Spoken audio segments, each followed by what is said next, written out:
Welcome to Breakthrough Success. I'm your host, Mark Gabberty, the content marketing expert, bringing you 5 new episodes every week where I and top-level guests teach you how to take your business to the next level and achieve your breakthrough.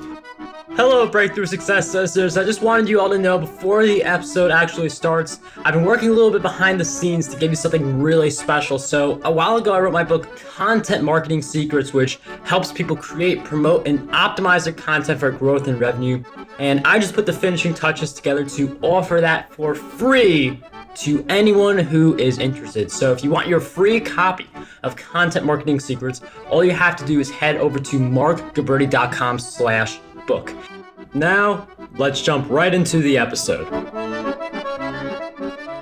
One of the things that a lot of entrepreneurs think is that patience is a virtue and patience is the only way to become successful. And yes, it is a virtue. Yes, it is important, but you don't necessarily have to be like you could be impatient and still achieve success as an entrepreneur. In fact, if you put in more work, at a quicker rate, that's how you get these incredible stories about how people make like 6 or 7 figures in a very short amount of time. And one of the story that we are going to cover in this episode is actually, it's very inspirational. Today's guest actually went from homeless to 7 figures.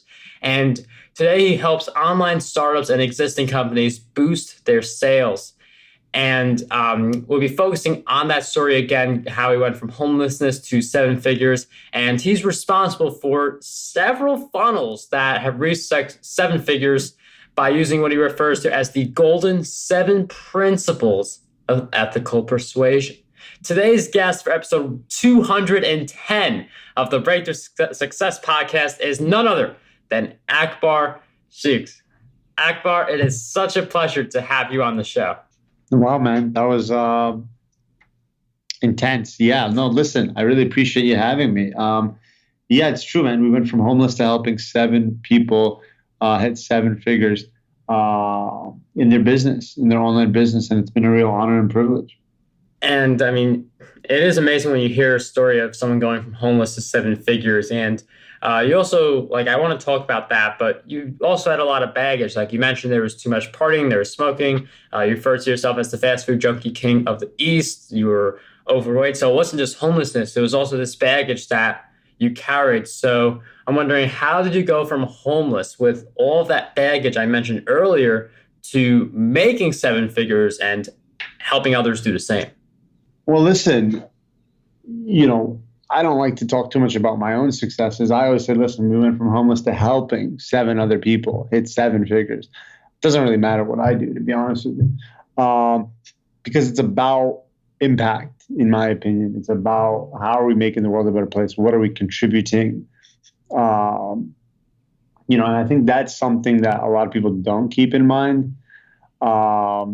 That's vital, because when you have a why that makes you cry, then your focus is different. People are just not focused, and the people who succeed are. So what are your driving forces behind your success? Is it that you're just trying to be successful because you just want to be, or is it that you actually have something deeper that you're trying to achieve? So that's kind of a very interesting topic that one needs to reflect upon. And again, another thing about your journey is that it happened so quickly. Obviously, it wasn't an overnight success. There's a lot of work, but you were able to concentrate so much work into such a short time frame that you were able to achieve success quickly. And as you mentioned on your site, become a top 2% earner within 12 months. So I'm wondering if you could share with us, how did you rise to that level of success so quickly? Because there are so many people who want to be in the 6 and 7 figures. Can you talk with us about the mindset and work ethic that led to that? It's about having a game plan. Do you have a goal? Do you have a goal? And a lot of people, we ask them, hey, what do you want to make in the next year? And I asked a lot of people, all sorts of people who make nothing, people who've made a lot, and even people who've made $250,000 offline. And they all say the same thing. I want to make $1 million. And as soon as I hear that, I know, okay, this person does not have a goal. They're just saying they want $1 million, just like everyone else. Well, the thing is, if you had goals, you'd give me a much more precise number. For example, my goals, I want to put my kids in private school. My goals are I want this luxury vacation once a week. My goals are I want to donate 50,000 to this charity to build a well in Africa. My goals are to retire my parents. That's going to cost me $200,000. My goals are I want to get 2 brand new cars. My goals are I want to get my dream house. My goals are I want to start eating organic food. My goals are I want to get a personal trainer. My goals are I want to send I want to fund my kids' college fund, blah, blah, blah, blah, blah. Okay, what's all that going to cost? Oh, okay. It's going to cost 700,000. Okay, cool. Let's reverse engineer. In other words, everyone's dreaming. And a dream is nothing but that. A dream, when you wake up, it's gone. But a goal is something you write down, you work towards, and you achieve. And the most interesting thing about that is that it's free to do that. Anyone can do it right now. They can take a paper and a pen and just start writing stuff down. And then you break it up into micro goals and you work towards it and you accomplish it.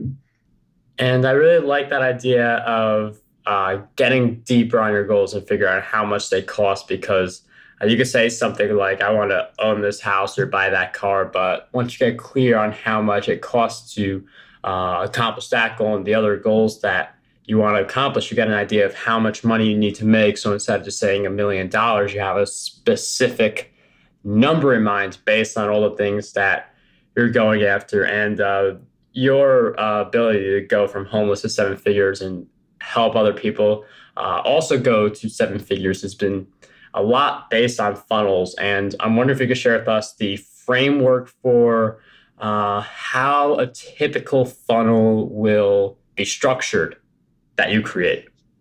Oh, it depends. I mean, it really depends. What are you selling? A funnel is about making your offer irresistible. I mean, positioning it in a way where people are like, dude, yes, that is exactly what I want. In essence, it's the perfect message to the perfect person at the perfect time.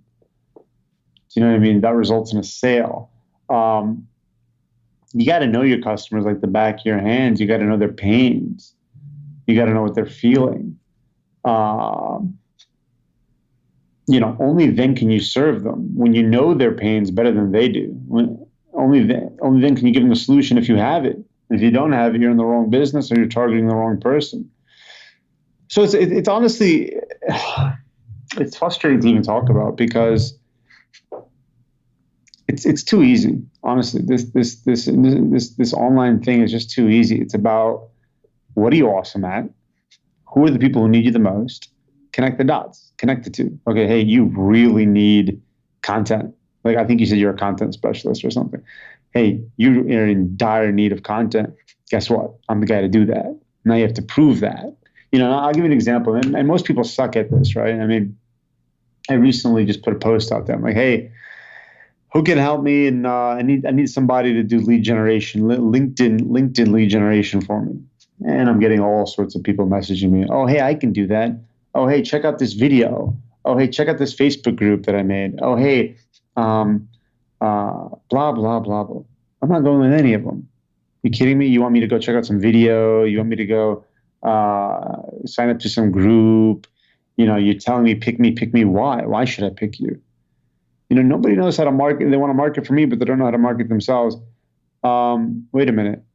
This is what I would say to someone. Hey, I heard you're looking for LinkedIn lead generation. On average, I get people about 20 appointments a week. I have a very unique, easy to use automated software that does it. We've been doing it for about 6 months. Matter of fact, the client of ours just made 4,500 last week using it. It's actually really simple. You got a second right now? I can show you. You got a second right now? Jump on a call. I can show you how it works within 2 minutes. Boom. How am I going to say no to that? That's exactly what I want. I haven't said yes to anyone. Literally, I don't know. I just sent a message out. A bunch of people just messaged me. A bunch. Stupid messages. Oh, hey, pick me. Hey, oh, yeah. Come on. What is this, first grade? And it's just annoying. It's just frustrating. People have no idea. Everyone wants to hit the lottery. Everybody thinks they're going to make $1 billion online. They think, oh, all they got to do. Oh, and then you have all these crooked marketers out there. Oh, here's the done for you solution. Just click one button and everything magically is going to happen.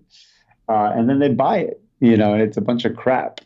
People need to know it is simple. It is very much simple. You find someone, whatever you're awesome at, you find the people who need that the most, and you deliver it to them in a message that resonates with them. That's the part that people suck at. They can't deliver their message properly.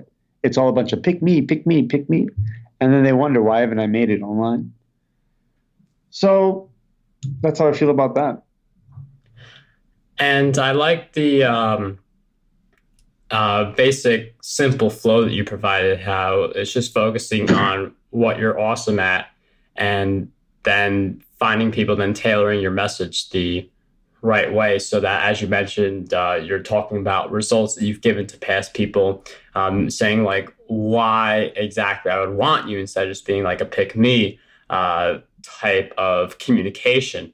And when it comes to funnels, like I know that it's different for each person based on the funnel sequence, the structure of the funnel, but I'm wondering, how do you drive traffic to funnels? I mean, I know that there are some different things for each brand as well, but I'm sure there's a lot of overlap when it comes to driving traffic to funnels. In order to make seven figures online, you need three things. You need the right mindset, which most people don't have. You need the right funnel, which most people don't have, and then you need a traffic that works, which most people don't have. Traffic's very interesting. Here's the thing. Here's the thing. Master one element of traffic. Okay. I like organic traffic, and I think most people don't do that. You can actually hit seven figures organically just by doing organic traffic. You don't have to do any paid traffic. You also, here's some golden rules about traffic. You can't just stick to one thing. You can't be like, oh, all my business is from Facebook. I get all my business from Facebook ads. Okay, and if Facebook rejects your industry tomorrow, then what? Well, then you're homeless. You got to have at least 3 fishing poles in the water, all converting.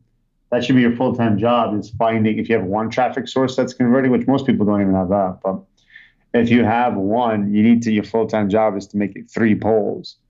Okay. That's how you protect yourself from going out of business. And I like that idea of having multiple streams of traffic to the funnel, because as you mentioned, if Facebook changes the rules or any social network or just any trend happens that rules get changed for that one source, you're not getting any traffic and then your funnel isn't making any money. So I like that idea of having at least three, but obviously like not too many, because then if you branch out, you're just mediocre at all of them. You're not truly mastering anything. So I like that approach. And one of the things that I do want to ask you, I think you were alluding to this earlier, but I'm wondering if you could share with us what you believe holds most people back from having a 7-figure funnel. I know you talked about the mindset being important. Would you say that's the main thing that holds most people back from that 7-figure funnel, or is it something else as well? Everyone gives up. Everyone gives up. If you're not great at something, that's fine. Do what you do best, outsource the rest. If you're an entrepreneur, that means you can figure it out. But the problem is most people give up. That's the number one. I think that's the number one reason people fail. And I definitely like there are a lot of people who sometimes they give up because they're not seeing the results right away. But for something like funnels, if you continue pursuing that, that's eventually going to lead to a big profit if you continue to approach it with the right mindset, continue driving traffic, and do what you can to optimize it. But one of the things that I'm also wondering is earlier I talked about your story going from homeless to seven figures. I'm wondering if you could share with us one challenge you faced on your journey, not the homeless to seven figures success story, but maybe something that happened in the middle of that or a challenge that happens when you reach seven figures. I'm sorry, I didn't catch your question. What was the question? Just one big challenge you faced along your journey. It could be either like when you hit seven figures or just on your way to seven figures. I have employment challenges. I seem to attract entrepreneurial types, and they usually stick with me for a while, get training from me because just being around me, and then they open up their own business. So I have problems keeping good people. That's a big problem for me. It's probably my biggest problem. And what is one of the lessons you've learned during that experience? That's a good question. I'll be honest with you, man. I'm still trying to figure it out. I mean, I don't know. I don't know how to solve that problem. And my social media manager just quit on me today for similar reasons. My right hand man just quit on me, which is probably why I'm sounding a little out of breath today because these people now they're starting their own businesses. I don't know. I don't know how to solve this, but I'm an entrepreneur and I'll figure it out. You know what I mean? And that, I have two choices. I can give up or I can figure it out. And guess what? I'm going to figure it out. I'm going to go start reaching out. I'm going to, I have a coach who's good at these things. I'm going to talk to them about it. Again, do what you do best, outsource the rest. I'm not good at hiring people. My dad was not good at hiring people. I think it's a genetic thing. But you need people to grow. You need people to grow. You can't just sit here and do everything yourself. You can't. You can. It depends what your goals are. I mean, if you want to make a couple 100,000, you can. You can do a one-man show. Matter of fact, there are people who are one-man show who do 1 million. Depends your business model. It really does. Sometimes I think, man, maybe I'm in the wrong business model, or maybe I need to restructure my business. The one I'm in now, I can't do it myself. That's for sure. There's too much support. We have an inner circle. We have a coaching program. We help people scale to seven figures. I can't do it myself. There's too many admin things that I'm not interested in doing. You know what I mean? But I mean, that's the thing, man. We're all going to have issues. We're all going to have problems. And the thing is, just don't give up. There's a lot of resources out there that'll help you. A lot of good people out there that'll help you too if you have a good enough mission and they'll align with that. So, yeah, man. I mean, you'll run into plenty of issues, but they're good issues to have. I mean, take a look. I mean, we're blessed. I mean, we're all blessed, right? I mean, I'm assuming most people listening here are entrepreneurs. We're very blessed. The 9 to 5 lifestyle, it's challenging. It's challenging. They're not making a lot of money. They're living check to check. Most of them are living in debt. They don't have time and financial freedom. Some are happy. Most are not. We're entrepreneurs. We're blessed. We're always going to have problems, but they're good problems to have. And anyway, by the way, we're all living in the top two. You said I'm a top 2% earner, and I'm actually a top 1% earner. But in reality, we're all top percentile as far as quality of life goes. If we're living in a first world country, how terrible the situations are outside, man. People are dying of starvation.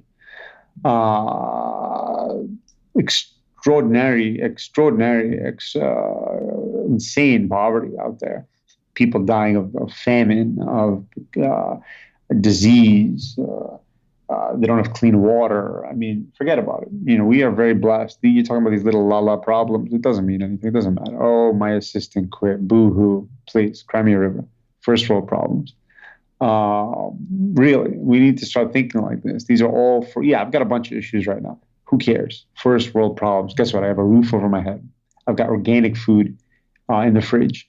My kids eat organic. My kids go to Montessori. They go to school. They're getting educated. I drive a car. My wife drives a car. We have health. We can see. We can hear. We can taste. We can walk. We can talk. We're extraordinarily blessed, even if my bank account is empty, and it's not, by the way. But we're extraordinarily blessed. If you take away all our materialistic possessions away from us, we're extraordinarily blessed to be living in a first world country, to be of normal health, to be safe. Most of the world is not like that. A lot of the world is not like that. So, these la problems about, oh, my Facebook ad isn't working, blah, blah, blah. Please, cry me a river. Go figure it out. Okay, it's not that hard.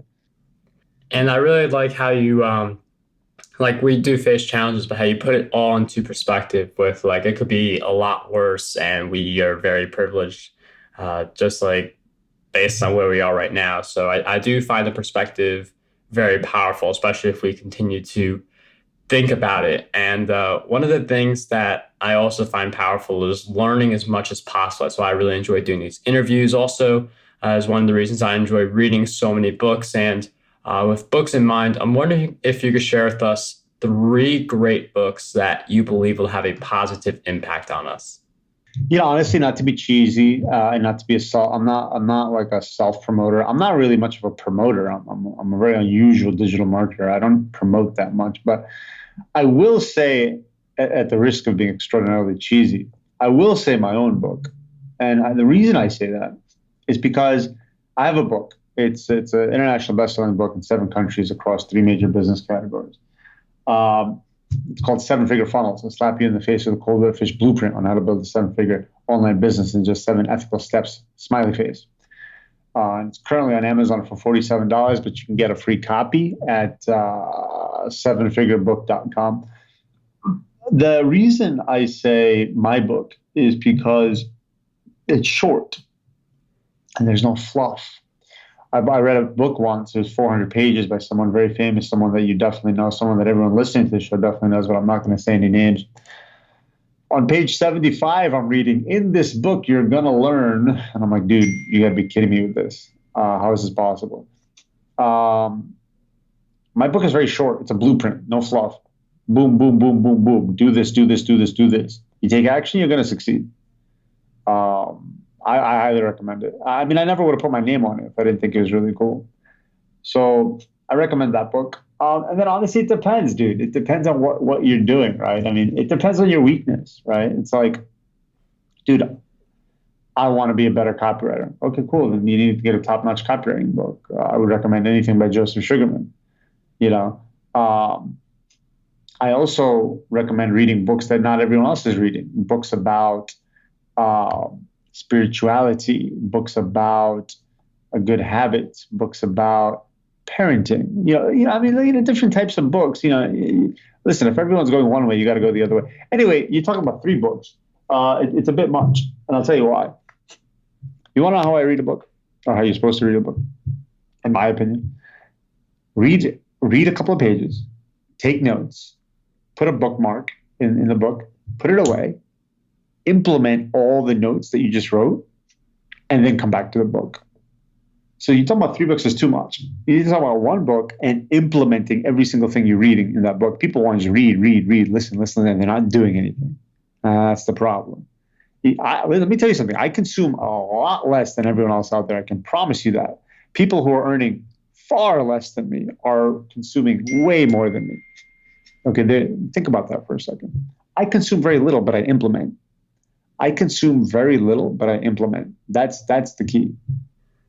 Akbar, thank you for sharing with us your book recommendation and for sharing your insightful thoughts on knowledge acquisition, where you do have to, there's a point where you have to implement, or else you just keep learning, but never really doing it. Implemented knowledge is the only true power. So thank you for sharing that with us. And for anyone who, and I do recommend following Akbar's approach for books, just write notes and implement what you learn, because that's the only way you get the true value of a book. But if you guys want a book that will help you create, promote, and optimize your content for growth and revenue, you can get my book, Content Marketing Secrets, for free at markguberti.com/book. And before we wrap up this episode, Akbar, I've asked you several questions throughout our time together, but what do you believe is one question that we need to be asking ourselves more often? How are we making this world a better place? How are we making this world a better place should be asked on a daily basis. It's interesting. You go to parties and stuff. You're like, hey man, hey, how you doing? What do you do for a living? Useless. Pretty useless. Oh, I'm an engineer. Oh, I'm I don't know, whatever people are. Who cares? How are you making the world a better place? What are you doing to make this world a better place? That is the question we all need to be asking each other. Akbar, thank you for sharing with us that great question, all of your great insights throughout our time together. If you guys want to learn more about Akbar, see what he's doing, we're actually going to include a link in the show notes, markguberti.com/E210, because he has a webinar, masterclass actually, which helps businesses scale to seven figures by ethically injecting principles of persuasion into their funnels. So you'll be able to see how he's helped seven funnels hit seven figures, a more in-depth analysis within that free masterclass. That will be in the show notes, but you can go to Akbar Sheikh, so Akbar, AKBARSHEIKH.com, and click on the big watch the free masterclass button. You'll be able to go into it and watch all the content and learn, but also implement what is in that class. So that, again, will be in the show notes. Akbar, I can't thank you enough for sharing all of your great insights with us. It was such a pleasure to have you on Breakthrough Success. It's my honor and my privilege, and I recommend that everyone just be in the mindset of giving, and you'll get back. And don't give up. I gave up for 10 years, and that's why I failed. And it's when I decided not to give up is when we started to see success, when we started serving others first. I wish all of you nothing but the best and inner peace and happiness to you and your families. How does over 100 retweets per day sound to you? My free ebook, 27 Ways to Get More Retweets on Twitter, has you covered.